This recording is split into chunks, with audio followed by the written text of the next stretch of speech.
네, 윤석열 내란 수계에 끔찍한 지시가 알려지고 있습니다.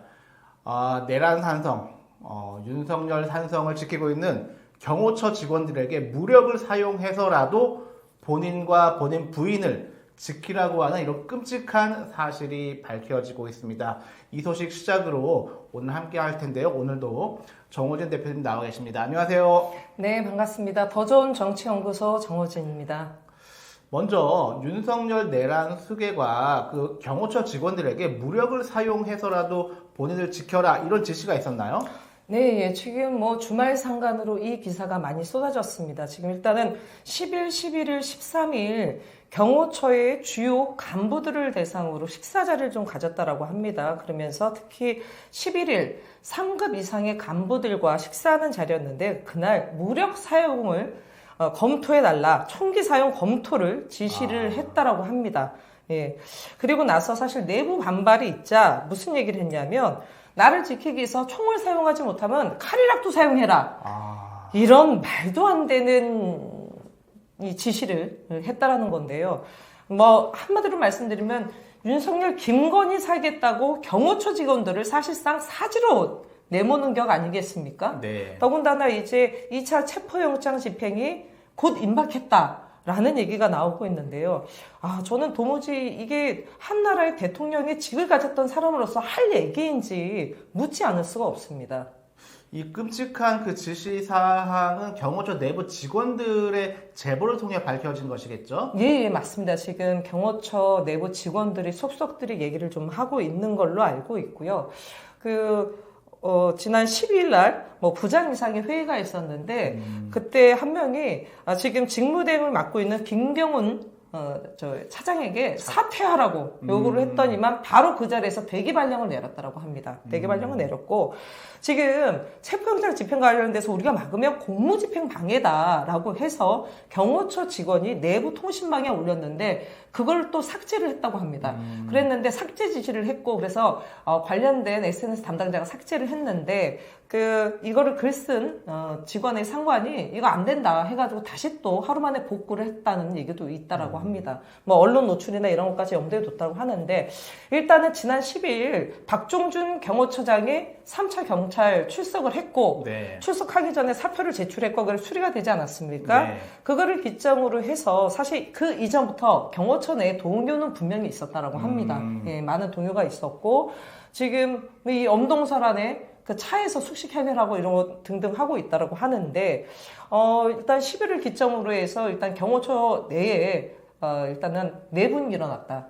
이게 도무지 이건 안 된다. 이게 해서 우리가 하는 게 말이 되냐. 그리고 사실 지금 법원이 발부한 영장입니다. 근데 이거를 막아서면 이거는 명백한 특수공무집행 방해가 돼요. 그러다 보니 사실 이미 언론에 일부 나왔지만, 지금 일단은 박종준 경호처장 같은 경우는 나름의 온건파였다. 나름의 네. 온건파였고, 지금 현재 남아있는 지금 박경훈 차장, 이광호 본부장, 그다음에 김신 가족부장, 예. 이 3인이 아주 강경파라고 하고요. 엄청나게 지금 경호처 내부를 다그치고 단도리를 하고 있다라고 지금 보도가 되고 있습니다. 그러니까 지금 각 언론을 통해서 지금 경호처 내부에 있는 좀 합리적인 직원들이 본인들을 좀 살려달라는 취지로 네. 계속 제보를 하고 있는 것으로 보아서 경호처 내부의 동요가 분명히 흔들리고 있는 것만 사실인 걸로 보이고, 특히 이제 그 박종준 경호처장이 모두 예상을 깨고 경찰에 출석을 했고, 그리고 본인의 처장직을 사직까지 하면서 그 내란산성에서 일종의 탈출한 거 아니겠습니까? 이걸로 보았을 때에도 내부의 동요가 상당했던 것 같고, 지금 가장 큰 문제는 윤석열 내란수계 본인이 자신을 지키기 위해서 무력을 사용하라라고 총이나 칼 같은 입에 좀 담기 좀 험담한 단어를 사용하면서까지 무력 사용 지시까지 했다고 하는 겁니다. 이것은 자칫 잘못하면 진짜 애꿎은 우리 대한민국 경찰관들인데, 경찰관들 사이에서 인명살상으로까지 발생할 수 있지 않을까 지금 걱정이 점점 커지고 있는 시점인 것 같습니다. 네, 맞는 말씀이십니다. 체포영장 집행하게 되면 일단은 경찰들이 투입이 되는 거 아니겠습니까? 경호처 직원들도 나름 정말 엄정한 과정을 거쳐서 선발된 네. 직원들이에요. 단연간의 직원들인데 국가기관끼리의 충돌을 사실은 야기하는 건데, 저는 이 말씀 꼭 드리고 싶습니다. 대한민국 대통령이 가져야 될 첫 번째 임무가 뭐겠습니까? 국민의 생명을 지키는 겁니다. 국민의 생명을 지키기 위해서 대통령이 먼저 목숨을 내놓을 수 있는 게 대한민국 국민들이 생각하는 상식 아니겠습니까? 그런데 지금 윤석열 어떻게 하고 있습니까? 윤석열, 김건희 둘 살겠다고 경호처 직원들을 지금 사지로 내모는 거예요. 네. 그러면서 무기 소지까지 해라.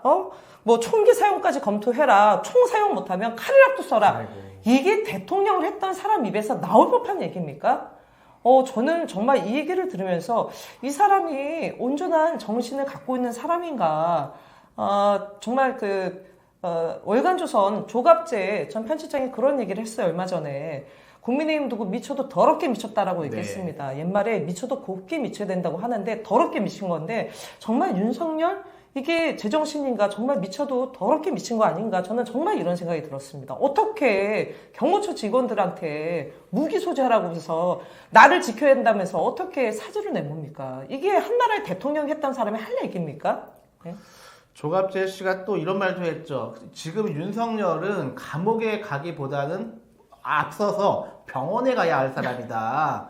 정말 이렇게 전곡을 찌르는 멘트를 조갑재 씨가 했습니다. 윤석열은 감옥에 앞서서 병원에 가야 할 사람이다. 네, 맞습니다. 아니, 저는 제가 조갑재 씨 말에 이렇게 동의할 줄 몰랐어요. 미쳐도 더럽게 미쳤다도 그렇고, 지금 일단은 아픈 사람이다. 병원에 가야 된다. 이런 얘기인데, 맞습니다. 인지 부조화가 심각하고요. 이거를 좀 더 확대해서 얘기하면 반사회적 인격 장애예요, 지금. 네. 아니, 어떻게 국민 한 명 한 명의 생명을 정말 금과 옥토처럼 소중히 여겨야 되는 대통령이 나 살겠다라고 경호처 직원들한테 무기 소지해라? 와, 저는 이해가 안 가고 여기서 한 말씀 더 드리고 싶은 거는 오늘 윤석열이 메시지를 냈습니다. LA 지금 엄청난 지금 화마가 뒤덮고 있지 않습니까? 네. 엄청난 인명피해, 재산 피해가 나고 있는데 이와 관련돼 가지고 미국 국민들에게 격려 얘기와 함께 한국 정부가 지원할 수 있는 부분을 지원하라는 당부의 얘기까지 했습니다. 당부 얘기. 네. 두 가지 말씀드리고 싶습니다. 본인 살겠다고 경호처 직원들은 지금 경찰들이 체포영장을 집행했을 때 무기를 소지해서 나를 지켜라라고 사지로 내몰면서 미국 국민들 그 부분에 대해서는 심심한 위로의 말을 전한다라는 것 자체가 저는 이해할 수가 없는 부분이고요. 예. 정말 이게 그러니까 100번 양보해서 아무리 그렇다고 하더라도 이 사람이 지금 대통령의 직무가 정지된 사람이에요. 지시를 할 수 없습니다. 그렇죠. 국가기관에 당부한다? 미국에게 지원할 수 있는 부분들을 찾아보라고 당부한다? 이게 지금 자기가 지금 아직도 대통령적으로 생각하는 겁니다. 이게 대단히 지금 위험한 사람이에요. 진짜 위험천만한 인물입니다. 아니 어떻게 지금 직무가 정지된 당사자가 대한민국 정부에 당부를 해? 정말 진짜 아픈 사람 분명히 맞는 것 같고요. 예.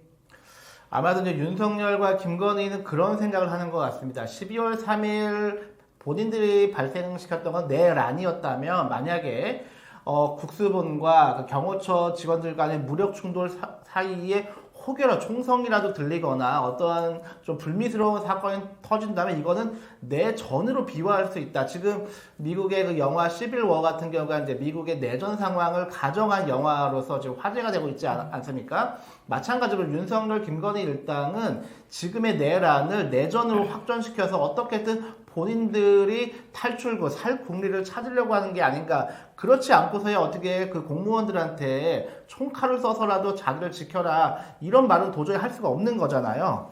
네, 맞는 말씀이십니다. 지금 심리적 내전 상태 아니냐. 국민들 간에 국론을 분을 시키면서 그런 얘기도 있는데 말씀하셨듯이 예를 들어 경호처와 경찰의 물리적 충돌이 벌어지는 건 국가기관 간에 벌어지는 부분이에요. 네. 이게 사실 내전 상황에서 벌어지는 거 아니겠습니까? 네. 그렇기 때문에 말씀하셨듯이 윤석열, 김건희는 이거를 바라고 이거를 빌미로 해서 또 하나의 뭔가의 구실과 핑계를 만들려고 할 가능성이 굉장히 높습니다. 그러면서 그거를 가지고 소위 아스팔트 구구들에 대한 또 선동 이런 것들이 뻔히 예상되는 거 아니겠습니까? 그렇기 때문에 정말 이제 시간이 없습니다. 하루속히 지금 대통령 한남동 관저를 거의 요새화시키면서 철조망 두르고 있는데요. 빨리 이 부분과 관련돼서 진압을 하는 게 급선무인 것 같습니다. 그리고 이제 윤석열의 정신 상태와 관련해서 일본 아사히 신문이 이런 보도를 했습니다. 윤석열은 매일 폭탄주를 20잔씩 마시고 해가 뜰 때까지 마신다. 그러니까 아침에 출근할 수가 없는 거죠. 그러니까 뻥카 있었죠. 와, 이 폭탄주 20잔이라고 하는 게 저 술 좀 드셔보신 분들 아시겠지만 이거는 보통이 아닌 거거든요. 이것을 해 뜰 때까지 거의 매일 안가해서 이렇게 마셨다고 하는 것입니다. 이거 사실 제가 이제 여기서 한 말씀 드리고 싶은 것은 대통령실 출입 기자를 웬만큼 다 알았을 겁니다. 알죠. 예. 압니다. 아는데 그동안 2년 반 동안 모른 척하고 쉬쉬하고 그 언론이 침묵했기 때문에 여기까지 사태가 발전한 거 아닌가. 언론은 이번 기회에 정말 반성해야 되지 않을까 하는 생각을 좀 촉구하는 말씀을 좀 드리고 싶습니다. 지금 이 말씀하셔서 제가 이 브랜드 알고 있었던 게 떠올랐는데 정확하게 지금 어느 순방인지는 제가 정확히 기억 못하고 작년 6월경쯤 해외 순방했어요. 네. 6월경에 해외 순방했을 때 대통령 전용기에서 그때 같이 동승했던 취재 기자들한테 윤석열이 고가의 양주를 다 돌렸습니다. 네. 다 돌렸고요. 이게 사실은 좀 돌았어요. 네. 얘기가. 근데 이거를 기사화 못 시킨 이유는 뭐냐면 일단 그때 같이 탑승했던 모든 기자들한테 안 마실 수 없는 상황이었대요. 네. 그러니까 사실상 공범을 만든 거잖아요. 만들고. 공범을 만들었기 때문에 이게 기사가 안 됐어요. 그래서 대통령 전용기에서 같이 취재했던 동승했던 기자들한테 술까지 돌리고 그랬다라는 게 사실은 하마평이 엄청 돌았었고 어떤 일간지에서 이거 쓰네 마네 했는데 결국은 이게 기사가 안 됐는데 저는 윤석열 파면이 결정되고 나면 분명히 그동안 있었던 이런 얘기들이 같이 나올 거라고 보여집니다. 굉장히 고가의 양주였습니다. 그러니까 지난 한 2년 반 동안 윤석열은 인지 부조화 정신 문제가 있었던 것 더하기 극우 유튜브 중독자였고 거기다가 알코올 중독자였고 이것을 알만한 사람들 특히 이제 국민의힘을 포함한 극우 정치인들은 웬만큼 알았을 테고 더 문제는 언론 기자들도 알았을 텐데 이것을 그동안 보도하지 않고 쉬쉬했기 때문에 우리 국민들이 여기까지 좀 내몰린 게 아닌가 좀 그런 생각을 좀 해봤습니다. 네.